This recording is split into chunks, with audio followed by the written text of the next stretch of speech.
मुझे उससे मोहब्बत हो गई। वो तुम्हारी माँ की उम्र की है। तुमको औरत मिल जाएगा, औरत को शोहर का दौलत, हमको क्या मिलेगा? हम तो अपना खर्चा करके खुद आए। मेरे को भी तेरा इंतजार रहता है। मेरे को लगता है जैसे तूने मेरे को कोई तवीज खोल के पिला दिया। मैंने तुझसे कहा था ना कि तेरी माँ नुमा बीवी ने मुझे सब कुछ बता दिया है।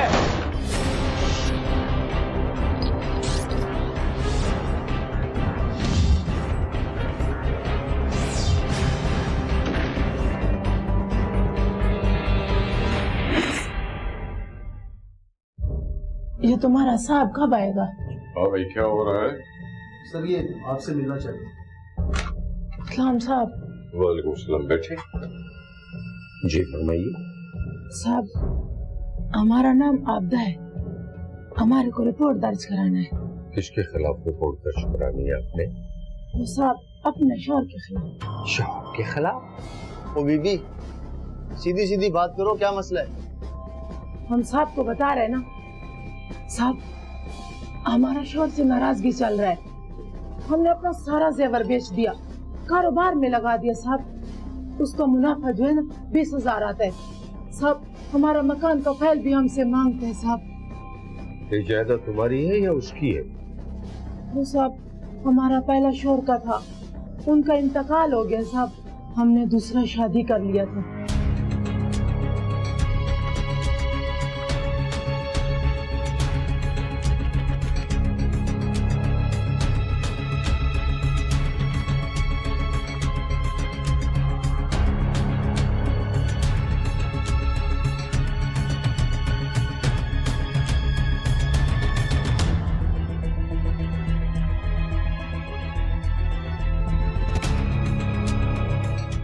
साहब और हमारा कोई सहारा नहीं है साहब, आप हमारी मदद करेगा ना?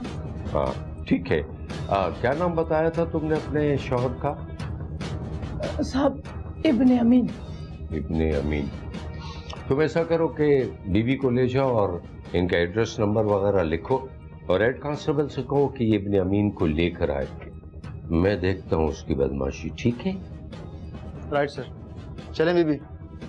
जैक्सन के इलाके किमाड़ी डाक कॉलोनी की रिहायशी 45 साल खातून आबदा बीवी ने थाने में अपने शौहर बिन अमीन के खिलाफ रिपोर्ट दर्ज करवाई कि इसकी शौहर से अलहदगी हो गई है। इसने अपने जेवरात बेचे थे जिसकी किस्त 20,000 रुपए महीना आती है, जिसे इसका दूसरा शौहर हथियाना चाहता है। आज एसपी साहब के साथ मीटिंग बहुत अच्छी रही और उनका मूड भी बहुत अच्छा था। हाँ हाँ, आओ अंदर। कौन है? सर ये आबदा बीबी का शौहर है, जिसके खिलाफ आबदा बीबी ने दरख्वास्त दी थी। ये आबदा बीबी का शौहर है? सर मुझे भी बहुत हैरत हुई थी इसको देख के। तो तू है आबदा बीबी का दूसरा शौहर? जी जी सर। बैठो, तुम जाओ। ठीक है। ये बताओ कि तुमने अब तक आबदा बीबी से कितनी रकम हथिया ली है? सर मैंने कोई रकम नहीं ली। सर ये झूठ बोलता है। तूने घर के कागजात का मुतालबा भी किया था और रकम भी मांगी थी। सर कागजात उसी के पास हैं, मैंने तो बस रकम मांगी थी। लेकिन क्या? पुलिस ने जब दफा 420 के तहत मुकदमा दर्ज करके मुलजिम बिन अमीन को गिरफ्तार करके थाने लाई तो ये देखकर हैरत की इंतहा न रही कि मुलजिम अमीन की उम्र बमुश्किल 25-26 साल होगी, जबकि मुलजिम की बीवी मुदई आबदा बीवी की उम्र 40 साल से ज्यादा है। सर आबदा बीबी झूठ बोल रही है या इसका शौहर? ये तो बोलता है मैंने इससे कोई रकम नहीं मांगी। तुम्हारा क्या ख्याल है वो इतना सच्चा पीर है? उसका दिमाग खराब है जो थाने में आ गई। सर क्या ख्याल है, थोड़ी चित्रौल ना करें उसकी?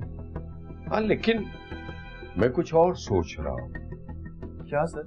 तुमने उन मियाँ बीवी की उम्रों में फर्क देखा? सर जब मैं उसे लेने गया था तो मुझे खुद भी यकीन नहीं आया। सर मुझे लगता है मोहब्बत की शादी है और मोहब्बत तो अंधी होती है। हाँ, मोहब्बत अंधी होती है, लेकिन मोहब्बत करने वाले तो अंधे नहीं होते।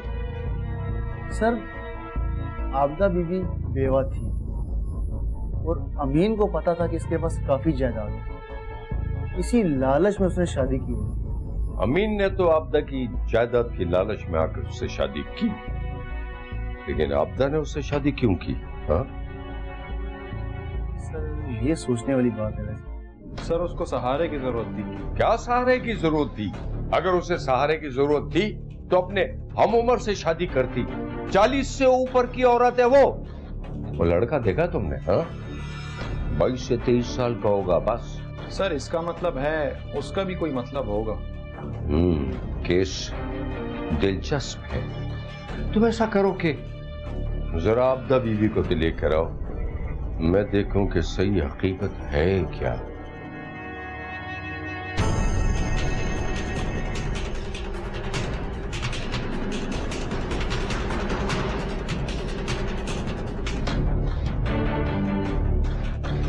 उम्रों के इस वाज़ेह फर्क ने एसआईओ जैक्सन को उलझन में डाल दिया। पुलिस ने पहले वो वजूहात जानने की कोशिश की जो इस शादी का सबब बनी, और दोनों मियां बीवी के अलग अलग बयान कलमबंद किए। तुम्हारे शौहर का कहना है कि उसने तुमसे कोई रकम नहीं मांगी और मकान के कागजात भी अभी तक तुम्हारे पास है। साहब झूठ बोलता है वो। आप सख्ती करेगा ना, वो सब सच सच बता देगा। साहब हमको धमकी देते हैं। उसको तो मैं देख लूंगा। पहले तुम ये बताओ कि अपनी उम्र से आधी उम्र के लड़के से शादी की तुमने, क्यों? हाँ?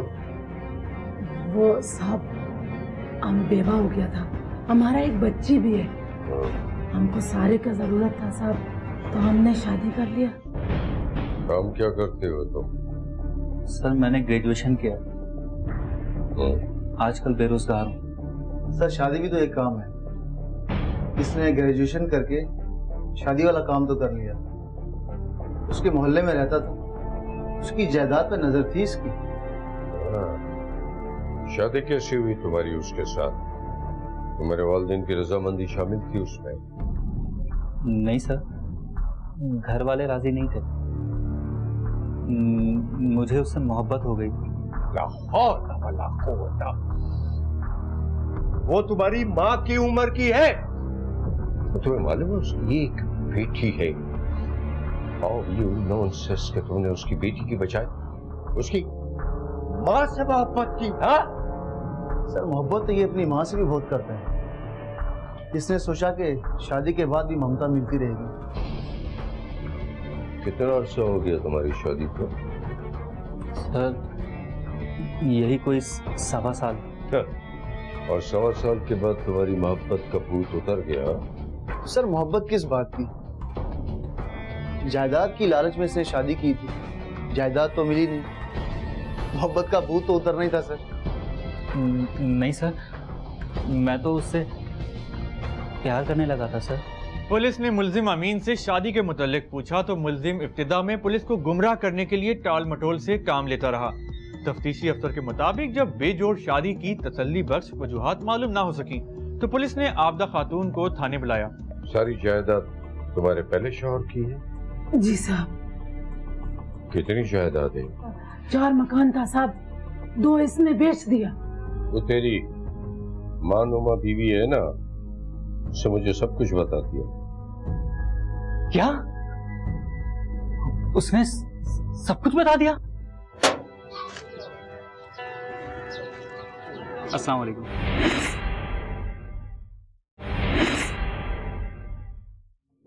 तुमने अपने पहले शौहर के इंतकाल के कितने अरसे के बाद अमीन से शादी की? वो साहब पूरा 8 महीना बाद।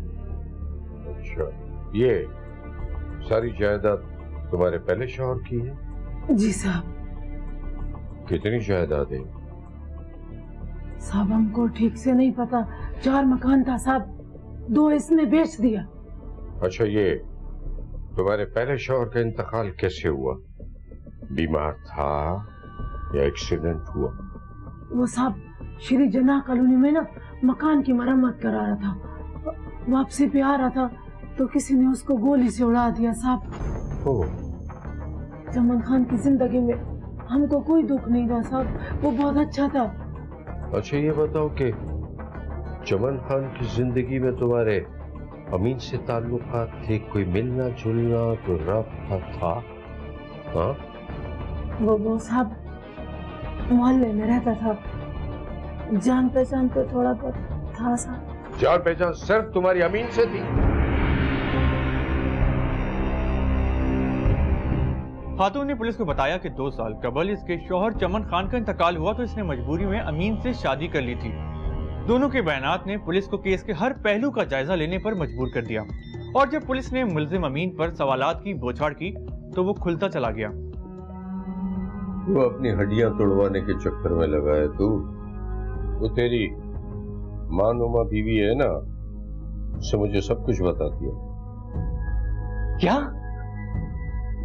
उसने सब कुछ बता दिया? हाँ, उसने मुझे सब कुछ बता दिया कि तुमने जायदाद की खातिर उससे जबरदस्ती शादी की है। झूठ बोलती है वो। उसने मेरे साथ मिलकर किया है सब कुछ।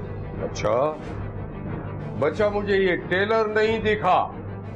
मेरी जिंदगी में इस तरह के बेशुमार क्लिप्स देखे, मुझे पूरी फिल्म दिखा। बता मुझे, चल शुरू हो जा, चल बोल। सर मैंने ग्रेजुएशन किया था और एमए में दाखिला लेना चाहता था। इसी दौरान मेरी आपदा से जान पहचान हो गई और हम बहाने से मिलते रहे। मैंने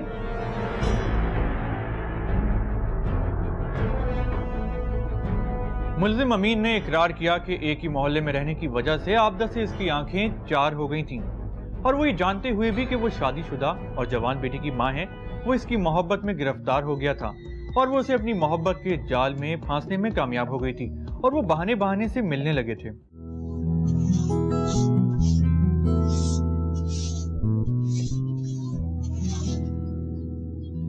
अम्मा तुम कहीं जाता?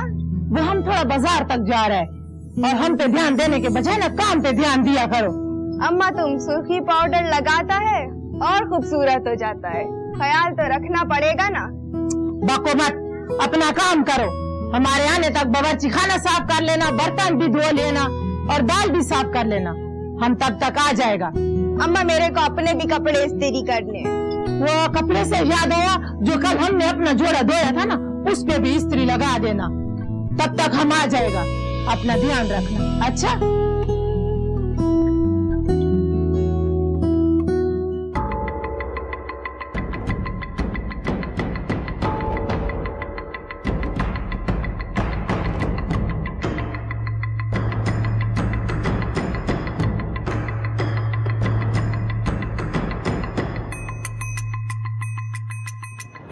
अरे अमीन, कहाँ जा रहे तू?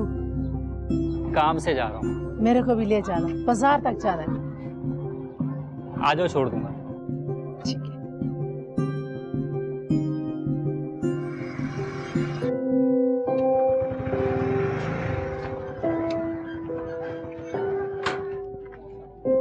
अच्छा उतरो ना। अरे अमीन, तुमने बाइक क्यों रोक दिया? तुम्हें प्यास लगी होगी, तुम्हारे लिए कोल्ड ड्रिंक लेकर आता हूँ। तुमने तो मेरे दिल का बात कर दिया। दिल को दिल से मिलाया है तो दिल ही की बात करूंगा ना।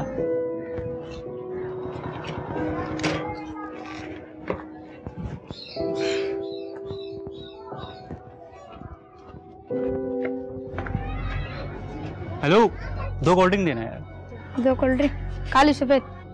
ब्लैक। जी।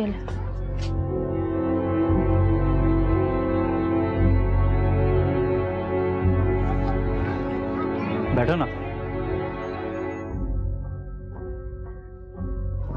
सब पढ़ाई वगैरह छूट गई है। सुबह उठता हूँ तो दिल करता है तुमसे मुलाकात हो जाए। तुमने मुझे अपना दीवाना बना दिया। मेरे को भी तेरा इंतजार रहता है। मेरे को लगता है जैसे तूने मुझे की ताबीज खोल के पिला दिया।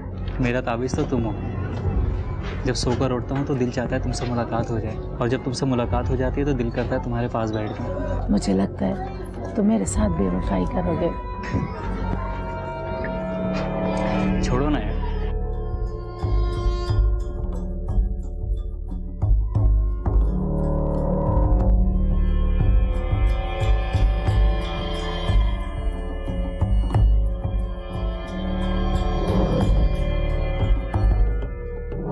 क्या जो इश्क था जो उनके नौउम्र आशिक के साथ था, वो औरत की इस मेंटेलिटी को जाहिर करता है कि औरत हमेशा पहले इश्क और पहली मोहब्बत का जो एक मजा होता है वो उसको लेना चाहती है। शादी में या शादीशुदा जिंदगी के अंदर शौहर निस्बतन वक्त से पहले मैच्योर हो जाते हैं। उनका इजहार का या मोहब्बत के इजहार का तरीका बिल्कुल मुख्तलिफ हो जाता है और ख़वातीन की तवक्कुआत बिल्कुल मुख्तलिफ होती हैं, जो कि एक नौउम्र शख्स तो पूरी कर सकता है लेकिन एक मैच्योर, एक समझदार शौहर पूरी नहीं कर सकता।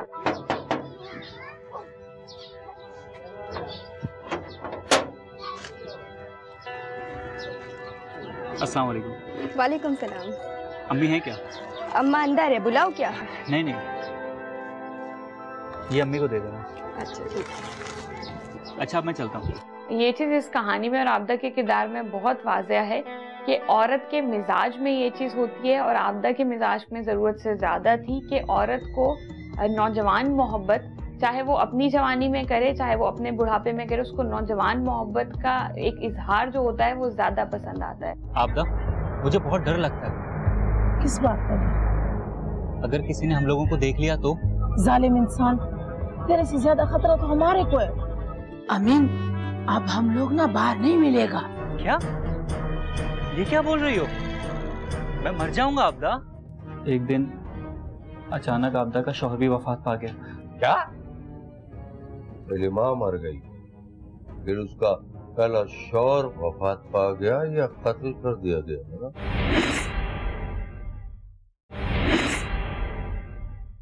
आबदा, मुझे बहुत डर लगता है। किस बात का? अगर किसी ने हम लोगों को देख लिया तो? तेरे को तो पता है हम नकाब करते हैं और तुम साइड से निकल जाना। मगर कोई जगह तो होनी चाहिए जहाँ बैठकर हम बात कर सकें। जालिम इंसान, तेरे से ज्यादा खतरा तो हमारे को है।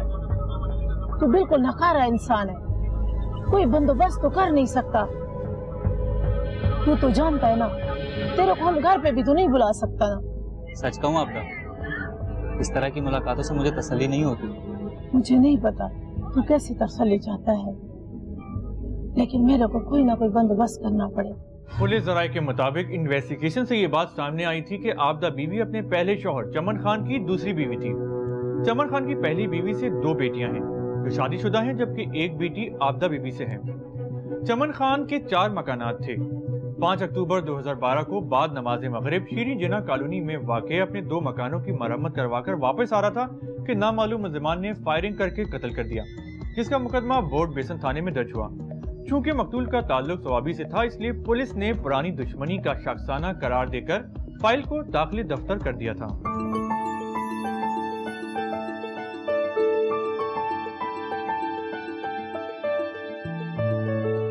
हेलो अमीन, कैसा है तू? हाँ मैं ठीक हूँ, तुम कैसी हो? अमीन, अब हम लोग ना बाहर नहीं मिलेगा। क्या?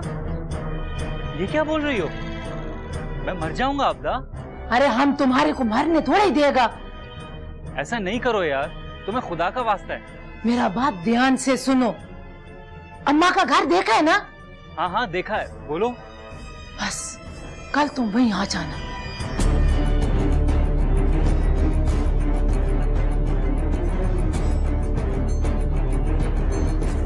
अमीन की जब हम बात करते हैं तो उसकी लो सेल्फ स्टीम भी थी और उसका कॉन्फिडेंस लेवल भी कम था।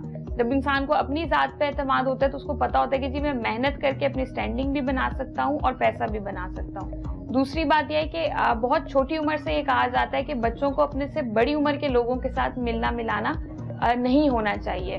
वो चीज़ इसीलिए होती है क्योंकि जो शख्स आपसे उम्र में बहुत ज़्यादा बड़ा होता है उसका शऊर, उसका एक्सप्लोरेशन ज़्यादा होती है।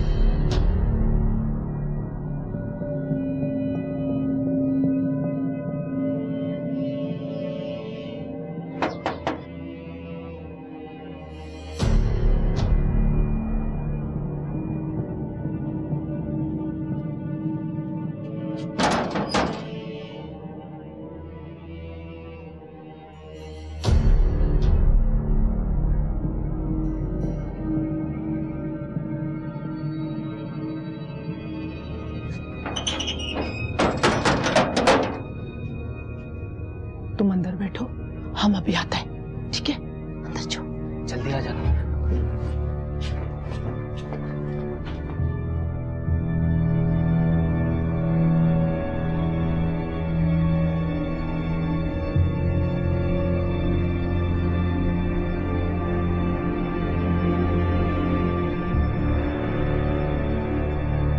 अभी तक तू खड़ा है, बैठा नहीं है, भागेगा क्या? अम्मा कहाँ है? तुम बैठो, हम बताते हैं, बैठो।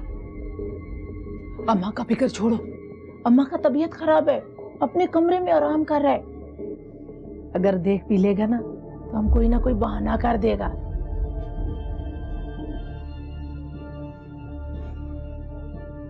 तुम्हारे कपड़ों से बहुत अच्छी खुशबू आ रही है। तुम्हारे वास्ते लगाया है, कहीं तू भाग ना जाए। चमन खान के लिए मत लगाना। जा, हम तेरे से बात नहीं करता। इस वक्त उस बुढ़ा का नाम लेना जरूरी था। मैं तो मजाक कर रहा था, नाराज क्यों होती हो? सच पूछो ना, जब से तेरे से प्यार हुआ है ना, उस बुढ़ा का नाम भी अच्छा नहीं लगता हमारे को। अच्छा मेरी बुलबुल, अब मैं नहीं बोलूंगा, माफ कर दो। कान पकड़ने को किसने बोले?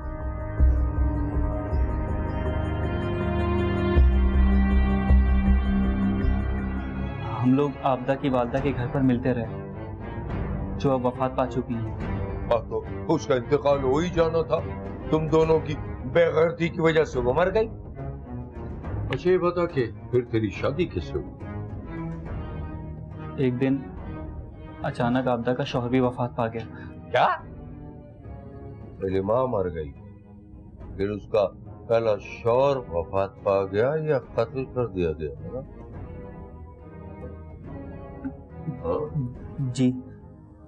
जी सर, उसका कत्ल हो गया।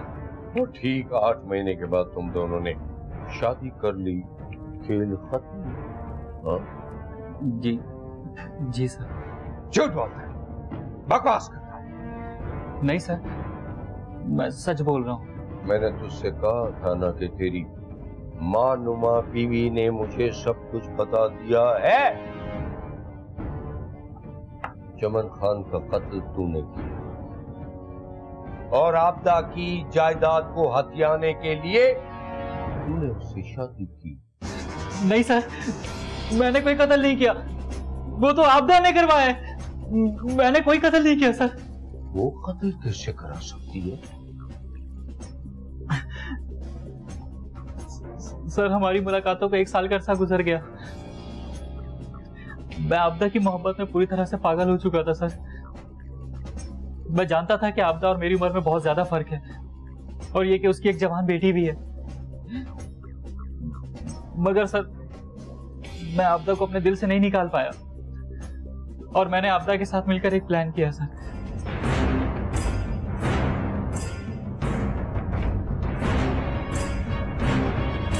पुलिस के मुताबिक अमीन और आपदा बीवी के ताल्लुकात, आपदा के पहले शौहर चमन खान का कत्ल और फिर 8 माह बाद ही बेजोड़ शादी, कुछ ऐसे इशारे थे जिन्होंने केस को एक नया रुख दे दिया। क्योंकि मुल्जिम अमीन ने एतराफ किया था कि इसके आपदा से ताल्लुकात मकतूल शौहर की जिंदगी में ही इस्तवार हो गए थे और वो आपदा की वालदा के घर चोरी छुपे मिलते रहते थे। दिल करता 24 घंटे तुम्हें अपने पास रखूं। तुम तो बिल्कुल उस बच्चे की तरह। चवन्नी मांगा, चवन्नी दिया, अठन्नी मांगा, अठन्नी दिया। तुम तो अपना खर्चा बढ़ाते ही जा रहे। तुम मुझसे कितना प्यार करती हो आपदा? तुमसे ज्यादा, दरिया से भी ज्यादा, समुंदर से भी ज्यादा। सच? इसलिए तो मैं तुमसे शादी करना चाहता हूँ। मेरा जान, दिल तो हमारा भी बहुत चाहता है, लेकिन चमन खान के होते हुए हम शादी कैसा कर सकता है? ऐसा करते हैं, हम दोनों भाग जाते हैं। इसमें हमारा नुकसान है। चमन खान का बहुत जायदाद है, उनका मकान है। ऐसा नहीं करने का। पता है क्या, मैं तुमको बताता हूँ क्या करने। मुल्जिम अमीन ने पुलिस को अपने बयान में बताया कि वो आपदा की मोहब्बत में अंधा हो गया था और वो इससे शादी करना चाहता था, और आपदा भी यही चाहती थी। आपदा ने ही उसे मशवरा दिया था कि अगर वो चमन खान को रास्ते से हटा दे तो इसकी सारी जायदाद उसे मिल जाएगी और वो दोनों शादी कर लेंगे। पुलिस के मुताबिक मुल्जिम अमीन आपदा की मोहब्बत के चक्कर में फंस चुका था, साथ ही जायदाद का लालच भी था।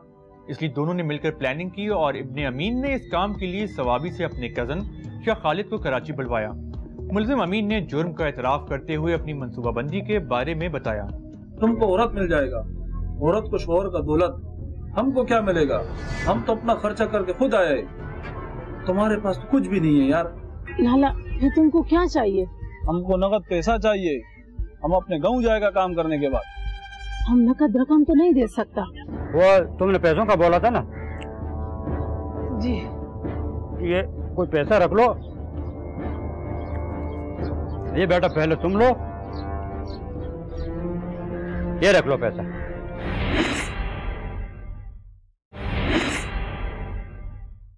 शाह खालिद, तो ये बात है सारा। अमीन, हमको तुम जो बोलेगा हम वो करेगा। हमारे वास्ते दुनिया काम नहीं है, काम करेगा और चला जाएगा, हमको कौन पकड़ेगा? इसलिए तो तुम्हें यहाँ बुलाया। अमीन, हमारे को तो तुम पढ़ा लिखा लड़का लगता है, तुम किधर औरत के चक्कर में फंस गया? इस बात को रहने दो पार्टनर, तुम्हें नहीं पता मोहब्बत क्या चीज होती। इंसान सोचता कुछ है और होता कुछ है। प्यार बिना देखे हो जाता। अब मुझे ही देखो, मैंने प्यार किससे किया? ना देखा ना जाना, बस पहली नजर में प्यार हो गया। तो प्यार इसको कहते हैं। चलो छोड़ो, हमको इससे क्या मतलब, तुम दोनों प्यार करते, बात कारोबार कर। बोलो। तुमको औरत मिल जाएगा, औरत को शोहर का दौलत, हमको क्या मिलेगा? हम तो अपना खर्चा करके खुद आए, तुम्हारे पास तो कुछ भी नहीं है यार। आपदा मुझसे मोहब्बत करती है, माल इसके पास हो या मेरे पास, बात तो एक ही है ना। ऐसा करो, तुम दिन को हमको उससे मिलाओ कि वो हमको क्या दे सकते। तुम फिक्र नहीं करो यार, दोस्त का अमानत है, अमानत में हम खयानत नहीं करेगा। चलो ठीक है, मैं तुम दोनों को मिलवाता हूँ। आगे के जो भी मामलात हों मिलकर तय कर लेना, ठीक है?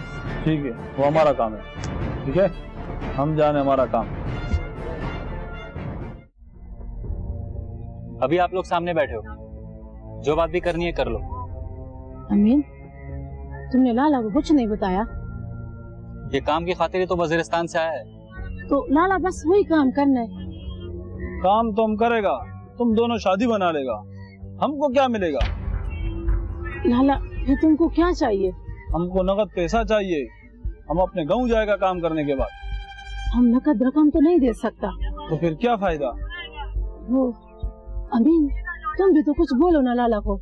मैंने इसको सब कुछ बता दिया, लेकिन फैसला अब आप दोनों खुद करोगे। वो लाला, हमको अमीन से कोई लालच नहीं है, हम इनसे मोहब्बत करता है, हम इनसे शादी करना चाहता है। हमारे पास नकद पैसा बिल्कुल नहीं है, लेकिन हमारा 4 मकान है, हम 2 मकान की फाइल आपको दे देगा। हमारे नाम पे फाइल करेगा पहले? जी। हमारा काम हम कल कर देगा और हम अपने गाँव जाएगा सीधा। जब उस औरत ने ये मशवरा दिया कि जी हम मंसूबा बंदी करते हैं, हम शौहर को कत्ल करते हैं, और इस लड़की ने सोचा कि अपना कजन बुला के मैं कत्ल करता हूँ, तो 20-22 साल का वो नौजवान जो मास्टर्स के एग्जाम दे रहा है और उसको ये बात पता है कि उसको आगे अपनी लाइफ सेटल करने के लिए एक बहुत लंबी मेहनत करनी पड़ेगी। उसको ये लगा कि मुझे बैठे बिठाए एक शॉर्टकट मिल रहा है, ठीक है, जिससे उसके शौहर की सारी दौलत भी मुझे मिल जाएगी और वो औरत भी जिससे बज़ाहिर उसको लगता था कि वो मोहब्बत करता है, वो औरत भी उसको मिल जाएगी।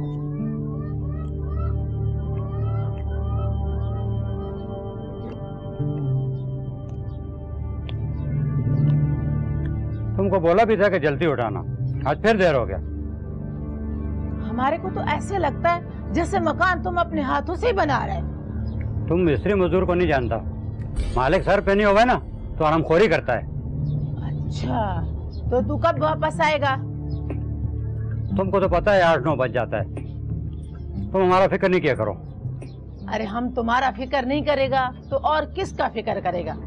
तुम्हारे अलावा हमारा और है ही कौन? अब्बा मकान बनाएगा तो हमको दिखाएगा। हाँ बेटा हाँ, क्यों नहीं, तुमको भी ले जाएगा, तुम्हारी अम्मा को भी ले जाएगा। मकान तो तुम लोगों का ही है, हम तो मजदूर आदमी हैं। दोपहर का खाना तो घर पर खाने आएगा ना? शीरी जनाब कॉलोनी से इधर तक आएगा तो टाइम खराब होगा, खाने का मसला नहीं है, खाना हम खा लेगा। वो तुमने पैसों का बोला था ना? जी। ये कोई पैसा रख लो। ये बेटा पहले तुम लो, ये रख लो पैसा, सही है?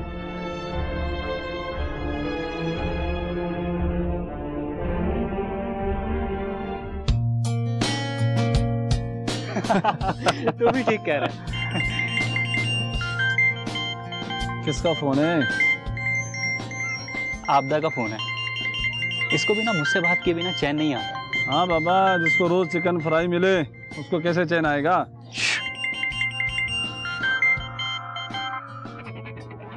हेलो, क्या हाल है मेरी जान? वो जान मान को छोड़ो, जान लेना की बात करो और मेरा बात ध्यान से सुनो।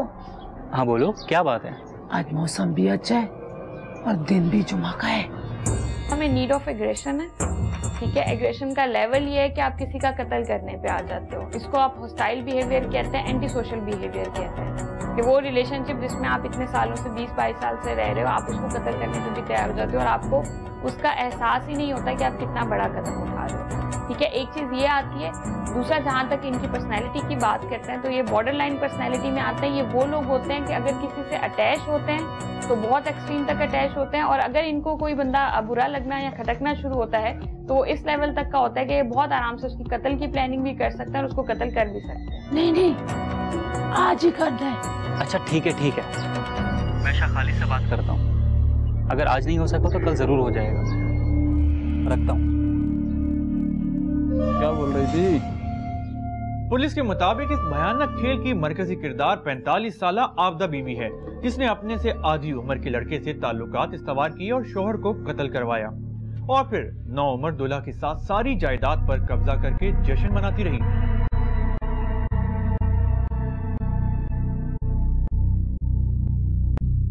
देखो शाह खालिद, काम किसी हाल में भी कच्चा नहीं होना चाहिए, वरना हम दोनों फंस सकते हैं। समझ रहे हो ना मेरी बात?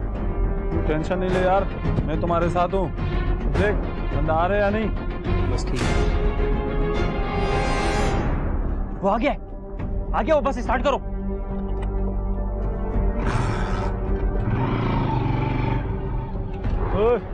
रुको।